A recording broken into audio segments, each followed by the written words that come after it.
Welcome to the RV Entrepreneur Podcast, the weekly show for nomads, work campers, RVers, and entrepreneurs looking to earn a living or build a business while enjoying the RV lifestyle.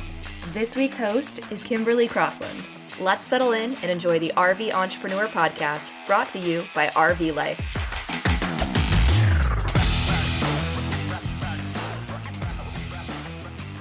Welcome back to another episode of the RV Entrepreneur Podcast. I'm your host this week, Kimberly Crossland, and I'm also going to be your guest of sorts this week. I'm doing a solo episode, changing things up a little bit because I want to share an opportunity that I am not quite sure why more RV entrepreneurs are not pursuing, and that is Substack. I don't know if you saw a couple weeks ago, I put in the RV Entrepreneur Facebook group, which, by the way, if you're not part of yet, definitely come over and join in that conversation.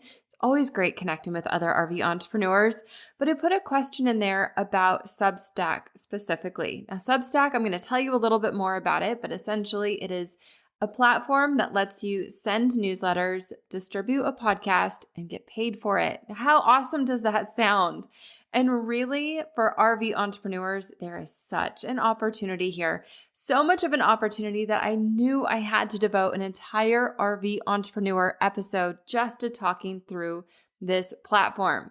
Now, if you are not on Substack, if you really don't want to be a part of Substack, still listen, because the points that I'm about to make and the process I'm going to share with you really can be used on a variety of different platforms. So don't run away yet if this is not a platform for you. Definitely stay tuned. Let's talk about how to make money from your RV, and let's talk about having fun in the process. Before I get into it though, let's hear a word from our sponsor. This episode is sponsored by Wholesale Warranties.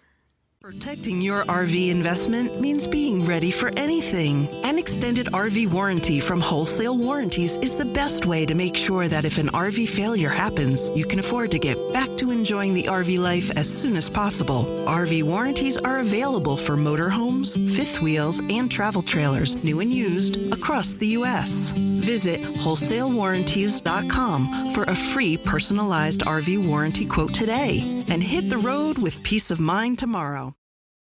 Okay, let's talk about how to get paid to create and how to really love the process as well.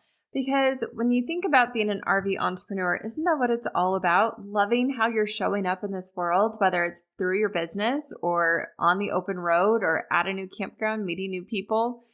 This is a life that we live to the full. And the reason why I wanted to come on and talk about specifically how to develop a newsletter and how to develop a podcast or any kind of content that actually generates income for you is because it really honors that lifestyle. So while I'm going to be talking about Substack, who by the way is not a sponsor of this show, you can do this with several other different platforms as well. I know Patreon is another very popular platform that creators use to bring in money. So is Buy Me a Coffee. There's several of them. I'm going to speak specifically to Substack because that is what I'm using. But everything that I've looked for and found in this particular platform can be applied to other platforms. It's all about finding what's going to work for you. So let me explain first why I want to start right at this point.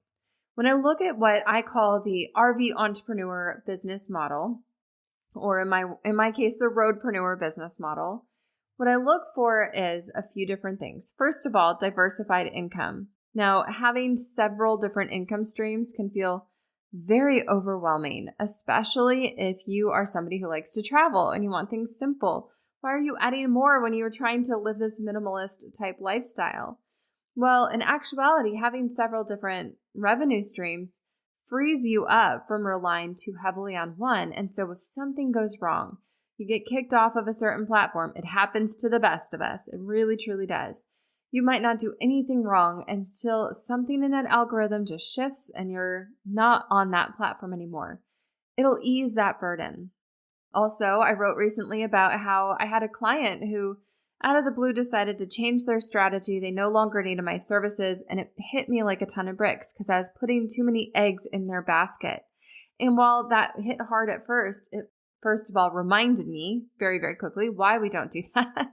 I say it all the time. This was years ago. I do say it all the time because I've been there. I've felt the sting of having a client all of a sudden pull the contract, not through any fault of my own, just a shifted strategy, which happens all the time and is totally allowed. But it can add some pressure and make your finances feel a little bit more tense as you're starting to build your business. The other thing is that I like not just a diversified income stream, but also an income stream that flows from one thing to the next. I call this the customer journey, and I talk about it a lot, and I don't think that people talk about it enough, because that customer journey, when you can answer the question of what's next, what else do you have for me? When you can answer that with another paid product, again, your diversified income stream, you now get people staying in your swirl. So let me tell you what that looks like. Because we're talking about newsletters on this podcast, we're going to start there. Let's say you have a newsletter. That newsletter is free. People like it. They enjoy it. They want to sign up for it. They subscribe. And then you have a paid version. And this is where Substack comes in, or any of the other platforms that you might use. And they're able to pay you $5 a month, buy you a cup of coffee every single month, and they get some extra bonus content from you. Now, everybody's winning. You get to create more and do something that you love, and you also get paid for it. Then let's say they want to learn something very specific from you, and you've got a course that you can offer that is very, very specific to a takeaway that they are looking to get from you. You've already built that trust. Now they're ready to buy from you. So now you have a course you can sell. And maybe you have a more advanced course after that one that follows up on the one before. Or maybe you have another type of a product, a template that they can use that they can buy from you to make their lives even easier. You can see how this is quickly snowballing into a bigger diversified income stream, but it's not putting any weight on your shoulders. You can create it, you can guide people to it automatically, and you can get your customers in the door in a way that feels almost effortless. And the way that it feels effortless is because you know who is waiting to hear from you. You know the person who's buying from you, who can benefit the most from what you're selling, and you're able to, again, answer that question with another product of what else? What's next? What else can I serve to them? What else can I create for these people that I love to show up for? What else could they use? What else do they need? In answering that, you can add that into your own business model and just continuously be making money, be in creation mode, and really start snowballing your finances and making more money that way. And bring up this model because it's one that I'm leaning heavily into right now. And if you've been part of my space over at Roadpreneur, then you know that I recently shut down my signature course, and I also shut down my membership as it was. The reason why I did that is probably a podcast episode for a whole other day, but I feel like I say that every single podcast episode. There's so many layers about business that we have to peel back. But the reason why I shut it down ultimately is because I realized that there was a new way that we can approach business online. And I've been seeing a lot of other big players in this space making these same shifts. And it just makes sense when you follow those breadcrumbs and really get in front of people in a way that feels good and easy and approachable. And when you do so at various cost levels. And when you do so at a level where it costs different, they can pay different amounts to get into your world. They don't have to pay thousands of dollars up front. It's not an all or nothing. You can give them exactly what they need at just the right moment. And that feels so good, not only for them, but also for you. Okay, so let's look at the very specific place where I like to start this entire process. Now that I've taken a little bit of a tangent there and shared a business model that's all going to stem from this one area, let's look at that seed that you're planting with your newsletter. I love newsletters for a few reasons. I love them because they're personal. You can really be yourself in them, and you can create that one-on-one connection. With a newsletter, it's not a post on social media that may or may not get seen based on how the algorithm is feeling that day. Their comments that are left on there can be seen by everybody rather than just you. And having a newsletter changes that. First off, you're way more likely to get seen because you're going to land in somebody's inbox. That is a very intimate space. It's a very special space. And so if anybody lets you into their inbox, it means that they trust you. It's a whole lot harder for someone to say, yes, you can come into my inbox than it is for them to hit the follow button on Instagram or TikTok or, Facebook or whatever platform, social media platform you want to mention here. it's a lot harder for them to open that door for you. So when you get in that door, it is a big deal. And it's something that most newsletter creators really respect because they know how big of a deal it is. It's also usually a direct path back to the creator. So anytime somebody gets one of my newsletters, for example, and they hit reply, that response goes right back to me. And I work very hard to reply to every single email that comes back to me. Feel free to go get on my newsletter list, and that's roadpreneur.substack.com, plug. But feel free to go on and put me to the test because I am very, very diligent about getting back to people because those types of relationships are so important to me.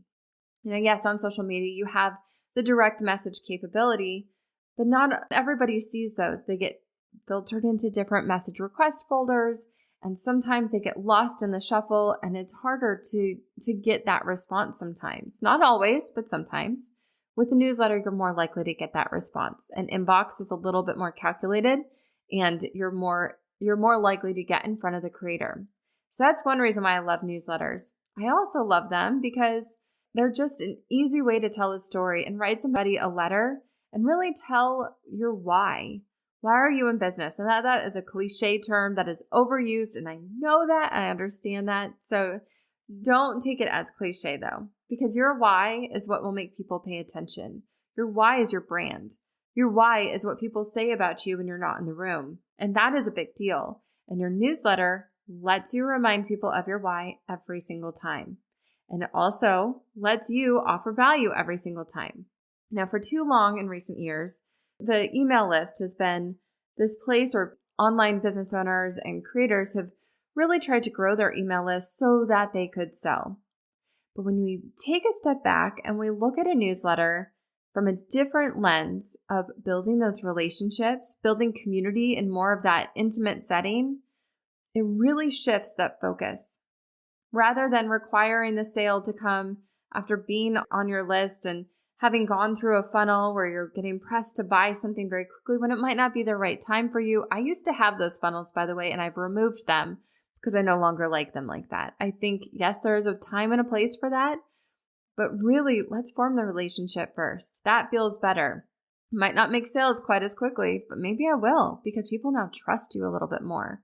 So having a newsletter is no longer about making the sale. If you reframe that and you really look at this is my way of forming new connections, getting in front of people who I also know, like, and trust as the creator. I, as a creator, know, like, and trust.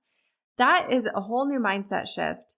And that's something that you can really open up your eyes to realize, hold on, this is a new way of doing business. And as RV entrepreneurs, don't we love a new way of doing business? Don't we love a refreshed way of getting in front of the people that we want to talk to, getting in front of the people that we want to reach, and really deepening those connections? I mean, it's like being around a campfire with them and having that conversation. It's so much better and more refreshing to do business that way than just sell, offer, limited time offer this and limited time offer that and discount this and discount that. And it just gets exhausting. And then you feel like you're being noisy and it doesn't feel good to hit publish. But when you take a step back, you simplify how you're showing up and you really focus on your newsletter or your podcast or whatever mode of content you're creating as being a relationship builder first and knowing that the sales will come when it's the right time, but they will come. That to me feels so much better. If you agree with me, I would love to hear from you in the Facebook group. Yes, there's strategies about how you can build relationships and make sales at the same time. I believe it's a yes and. Yes, you can have those strong relationships, and yes, you can make good money from them because people now know you and they like you and they trust you. It goes hand in hand. So I'm not saying that you will not make money, just focus on building the relationships, not even close. And in fact, let's talk about that. So I chose Substack specifically. I moved my newsletter over there a little over a month ago. And the reason why I did that was for several reasons. And again, like I said, this is not promoting Substack necessarily, but I do really like it. And I'll tell you why I like this particular platform. First off, let me tell you what Substack even is, because many of you are like, I've heard the name, but I don't really understand it. That was me too, so don't feel alone. Substack themselves say that they are a new economic engine for culture. And their meta description, if you Google them, is this: Substack lets independent writers and podcasters publish directly to their audience and get paid through subscriptions. Doesn't that sound so nice? You can create, you can write.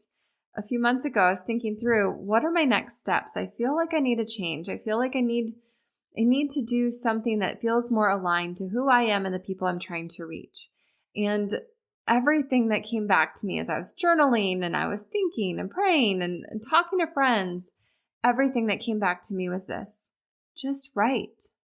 I've always loved to write. Since I was a little girl, I loved to write. And so reading something like Substack shared here, Substack lets independent writers publish directly to their audience, that's through the newsletter format, and get paid through subscriptions is the paid format. Man, did that feel refreshing. I really like the idea of being able to get paid to create. But then I started to look more into what this platform did. And I noticed a few things. First off, I noticed that once you hit send on a newsletter, it was not lost to the inbox. It was kept there. It was kept there almost like a blog, but it was in a little bit of a different format. So every time you hit publish, it's automatically sent to your readers, but it's kept on your website or on your Substack site like a blog. And some of those blog posts you can put behind a paywall and say, to get this, just buy me a coffee and you can pick my brain on this particular subject and you can get my how-to guide on this. That can go behind a paywall for $5 a month or $50 a year. That's what most of the Substacks cost. Most of those paid subscriptions, they're about $5 a month or $50 for a year. So you get 2 months for free. Quick math there. I'm so witty. And so I liked that because as soon as you get someone new into your space, rather than bombarding them with all these different emails, let themselves go down that rabbit hole and really dig into what you put out there in the past and read what you've created and let them kind of take that Netflix and binge approach where you can go and Netflix style your newsletter and just binge read some of your past insights and past ideas. If you only send those in a newsletter, like I was doing before, they get lost. But if you have Substack, you can not only send them as a newsletter straight to your audience so they get it in their inbox in that intimate setting, but you can also house it on your website where other people can read it. So as they find you, they've got more content to dig into. And that content, again, organically will just lead to the paid subscription because you can have those calls to action all throughout your content. Sometimes you don't even have to offer something on a paywall. You can just say, if you want to contribute to this, absolutely. Here, you can buy me a cup of coffee for this idea that I just sparked for you. And someone will pay you $5. I've had that happen before. They've said that to me. Somebody has written to me and said, this is why I signed up. I actually don't have a ton behind a paywall right now. But I've had people sending me $5, signing up for the $5 subscription just to say thank you for the work that I'm putting out into this world. And man, how rewarding is that? So incredibly rewarding, right? Here's the other part of it that I absolutely love. I don't know about you, but I like to watch my pennies. I like to pinch my pennies. And I think it's fine to do that. You have to be budget conscious, especially as business owners. And Substack actually saved me money to get on. So before I was using another email service provider called ConvertKit. I was paying good money for that every single month so that I could be in their creator network and I could have all those funnels going. Well, as soon as I decided I'm going to stop those automations, at least for now, I exported all of my audience members and I imported them over into Substack. So I didn't lose any email subscribers, and you absolutely can do that. As long as someone's opted in to be on your list, you have to get their permission, of course. Then you can just import them over into that new platform. And that was free for as many subscribers. The only time I pay Substack is when somebody pays me, which is really, really nice because it allows me to save my money. And then it also allows me to share that win of upgrading someone to a paid reader with Substack, which I'm fine doing because they've got a really awesome platform. So it was free to start and grow my list. It can be free to start and grow your list too. That is such a big hurdle for people. They don't want to have to pay for something they're not really sure about yet. This is a really nice way just to dip your toe into the newsletter space and see what's possible. Because I know that once you're over there, and you're starting to get into that rhythm of sending out your newsletter and forming those connections, and you also are getting those replies and hearing from people, thank you for the work that you're putting out here, you're going to feel this new spark inside of you just continue to grow. It's really, really powerful. So I did bring something up about the ConvertKit Creator Network, and a lot of people are on there and love it. And they love it because it's an automatic way for one newsletter creator to refer other newsletters that are similar. And a lot of people grow from that. I know I continue to get a few new subscribers from the Creator Network. I'm not really heavily over on that right now, but when I was definitely getting consistent new subscribers from that Creator Network.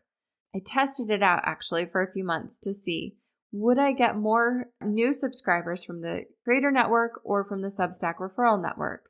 And I'm not sure what the process is behind the scenes of these tech companies, but I will say that I ended up getting more new referrals over on Substack just by being over there because they have a very similar content referral engine. They also have a community associated with it. So I can refer other people and other people can refer my newsletter.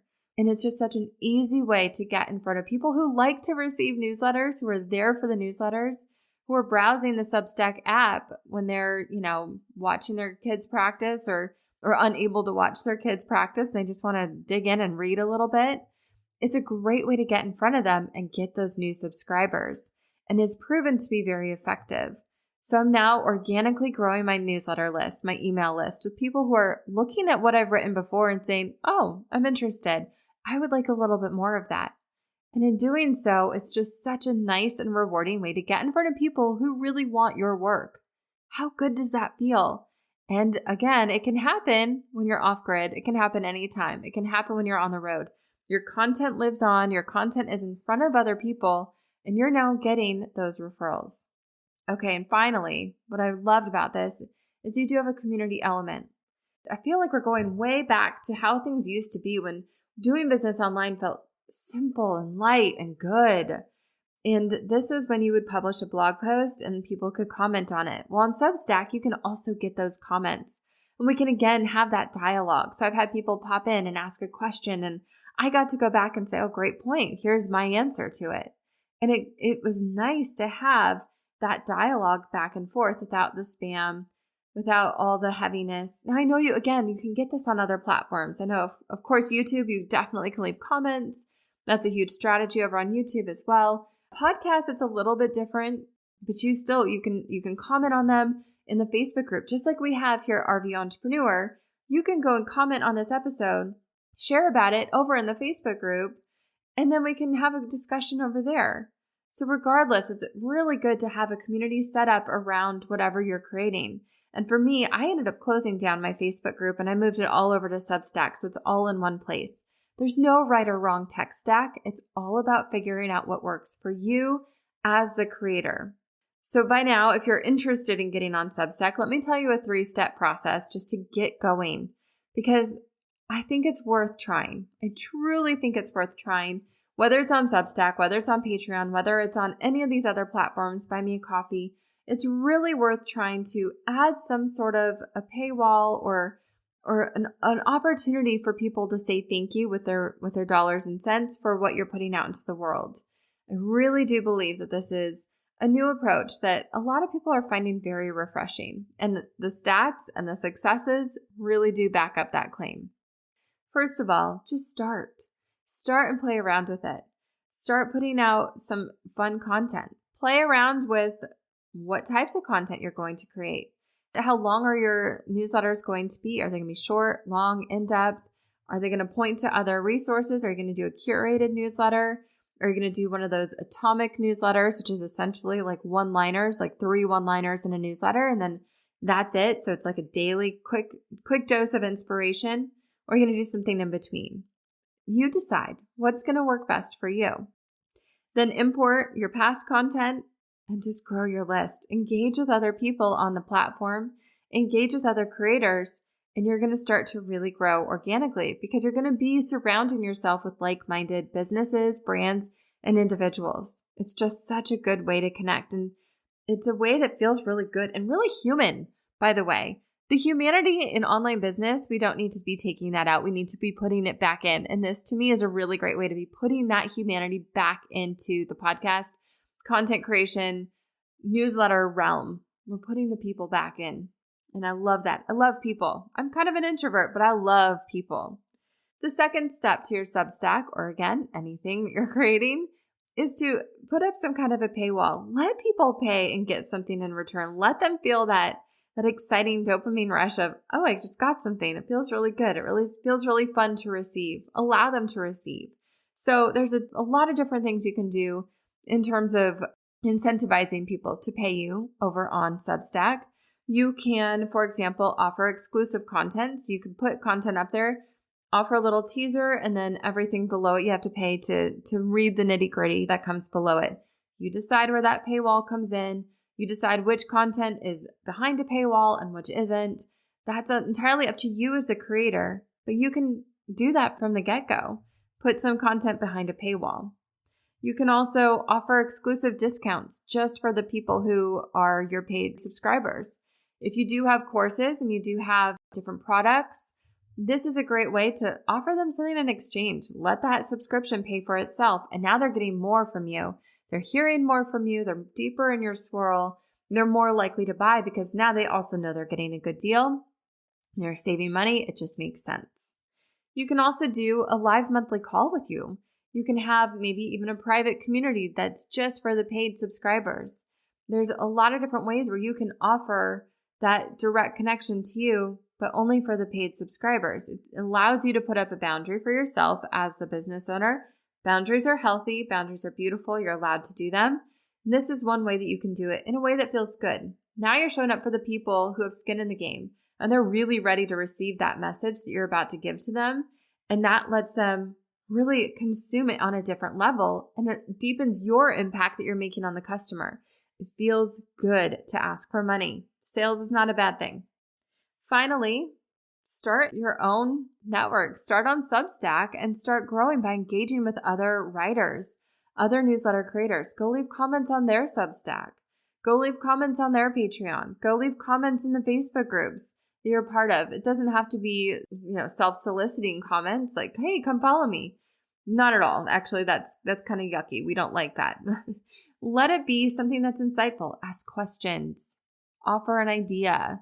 Something useful. If they're interested enough based on the conversation and the relationship that you formed, they will come find you. There are plenty of ways that they can come find you. When they know your name, they see you associated with a topic, they can come find you and they can start to do business with you. And they can sign up for your newsletter, and then they can become a paid subscriber, and then they can buy your courses. But let them self-select that. Don't go chase them down with those, just, hey, come follow me. Hey, come follow me. Hey, come follow me. That does not feel good to anybody. And we all know that. So we don't want people to do that on our content.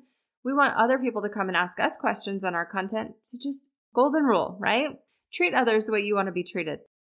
And then once you've grown on that actual platform, whatever platform you choose, for example, Substack, then expand out. So if you go to my website, for example, you'll see a link to my Substack. Right now, that's all I have. And that's probably going to stay that way through 2023 and into 2024 because I will also have a book that I'm publishing in November. But beyond that, I'm not offering anything till 2024 because I want to offer it in the right way. I'm repackaging a bunch of stuff and I'm making it relevant to today's time. Not that it was irrelevant before, but I'm just, modernizing it a little bit.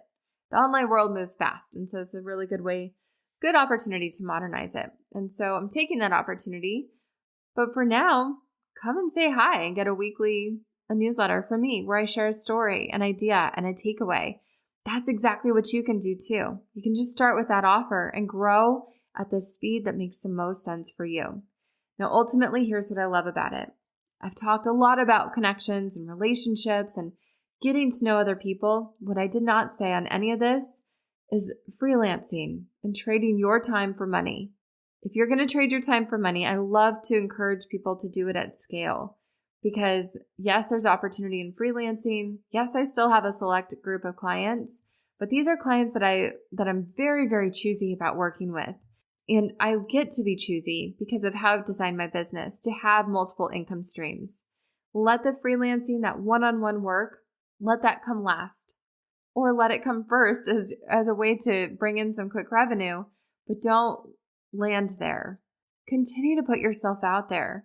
Continue to share your ideas, your lessons learned. Continue to grow and to offer other ways for other people to grow. And in doing so, it's going to feel so good to run your business. You're going to free yourself up of a lot of time so you can hit the road and you can see more of this crazy, beautiful world, and you can really go out there and explore, not cut your hikes short, not have to rush back to a Zoom call.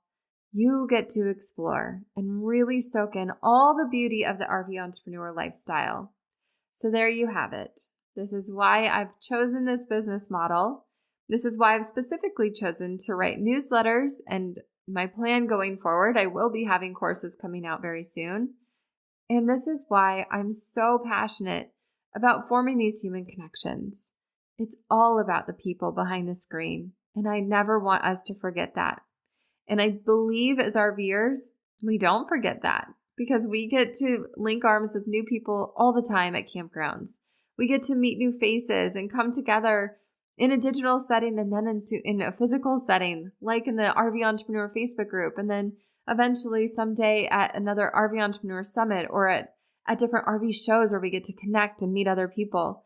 It's such a great way to get to know other people and to stay connected in this sometimes a lonely space. Sometimes entrepreneurship and RVing can feel a little bit lonely. And this is a great way to get reconnected again and to bring in a little extra money in the meantime. So if you want to go check out my Substack, I would love to have you over there. Come say hi again, put me to the test, reply to that email, and I will get back to you. It might not be immediately, but I will get back to you. And let's have the conversation. And also, I'd love to hear from you in the RV Entrepreneur Facebook group. Are you on Substack? Have you started your Substack? And what do you think about writing newsletters? How does this feel? Do you prefer another type of content creation? There's no wrong answer here. There's no wrong answer. So come share your ideas. We always love to hear from you.